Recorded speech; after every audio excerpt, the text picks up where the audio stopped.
Our next guest is with a major vehicle manufacturer here in the U.S., one that we were very happy to have their CEO on the program several times over the years, their former CEO, Alan Mulally. As a matter of fact, it was right after the first keynote address he did here at CES years ago. He ran right over here to our broadcast booth, and we had the opportunity to chat with him. Now he's on to, I guess, bigger and better things, right? Product development engineer for connected services with Ford Motor Company is Liz Halash. Liz, welcome into Tomorrow. How are you? Thank you. Doing great. Doing fine. And I didn't mean to build that up with like, well, we had Alan and now we have Liz, but that's not a bad thing. You know, yeah, I will happily follow him. He's great. There you go. He set the stage for you.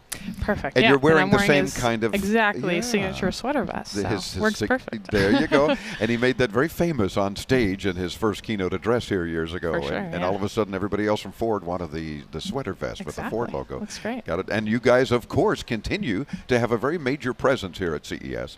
One of the things that I find particularly interesting, and the reason I guess why you continue to have an appropriate presence, is I had asked him when he was on the first time if he considers Ford a car company still or a technology company that makes cars. And he paused and said, "That's a great question." And he said, "You know what? I'd have to say a technology company now that happens to make cars." And it makes perfect sense because of all the tech that you guys are putting into your vehicles these days. Exactly. It's almost like, you know, like a cell phone. Who uses it for phone calls anymore? You know, right? Oh, it's a phone? I forget it's a phone, you know. But that kind of works out in a similar fashion with all the tech when you sit in a Ford vehicle these days. And Chris is still drooling. His dream vehicle's the Ford F-150. Isn't that still like the most popular selling vehicle of all 33 years kinds? in a row. 33 years in a row. Most popular vehicle of any kind. That's right. No wonder you're drooling and wishing he could get a Ford F-150. And it's all new now, too. Exactly. So let's talk about the tech that you're showing here. Sure. We recently announced a new version of Sync. So about 2008, we announced the first one, like you were talking about with Alan. Sure. And now we're already on our third version called Sync 3. And what people have told us is that they want something that's like their smartphone or tablet in the car. And that's what we tried to do. It's really easy to use. It's quick. It's snappy. Really big buttons and fonts. Good. But at the same time, very simple, right? We took the features that make sense, put them in the car, like phone calls, hands-free calling, voice control, really nice map, pinch and zoom.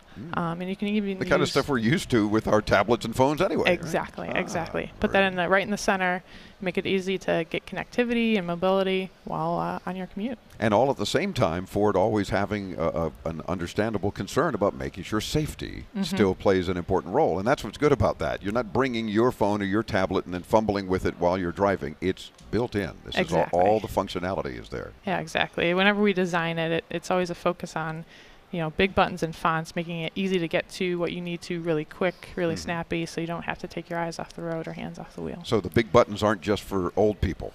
To make it easier to see. For everybody. Right? Like, you know, for me, I'm squinting more. No, it's for all of us because when you're driving, you want to be able to see things at a glance and deal with it. Is this all part of Ford's blueprint for mobility I keep hearing about?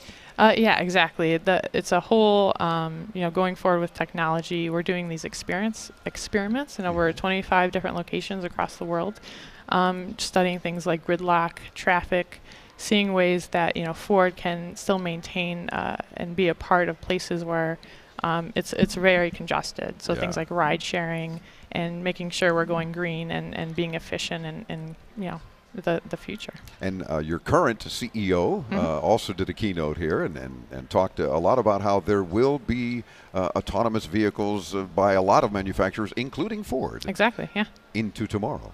Yeah, in fact, we already do a lot of that today, right? Things like lane departure warnings or parallel parking itself. Yeah. So yeah, we already have a lot of those features in cars today, and that's just steps towards having an autonomous vehicle, not even having to drive it at all. Yeah. Love it. So what are you getting the most reaction from people that are going into the Ford exhibit here at CES and other than like, ooh, pretty cars, but in general from a tech standpoint, what's getting the most feedback right now? We're definitely demoing Sync 3 in a lot of different kiosks in the booth, and just asking people to use it and touch it themselves. They're surprised. They're like, wow, it's just really fast. It's really easy to use, and that's really the wow factor we're getting. Sure. And that's the best way to do it. You really got to touch and feel. So you got to go into a dealer and you got to get behind the wheel and test drive one and experience all the tech as well as, oh yeah, there's still a motor under the hood too, I'm assuming. Of course. But that's become such an afterthought, I think, for most of us, because it's like, no, what will it do for me? Exactly. What can I take advantage of? How can it keep you connected, right? You don't want to have to turn off while you're driving. And of course, Ford's always been a leader in the connected car from the get-go. So continued good luck to you guys, and continued making all these important technological bits of progress. We'll keep promoting them. Awesome. Sounds great. Thank you, Liz. We appreciate it, and we'll let you get back to your very busy exhibit here at CES. Sounds good. All righty, Liz with Ford.com. Very easy, of course. Ford.com. We'll link you there as well when you visit us at IntoTomorrow.com. Dave Graveline reporting from the show floor at the International CES, our 20th year. We hope that we're bringing you all kinds of cool stuff. Don't forget to check out the highlight video, Dave's Top 10. We got all the goodies from CES. Back with more right after this.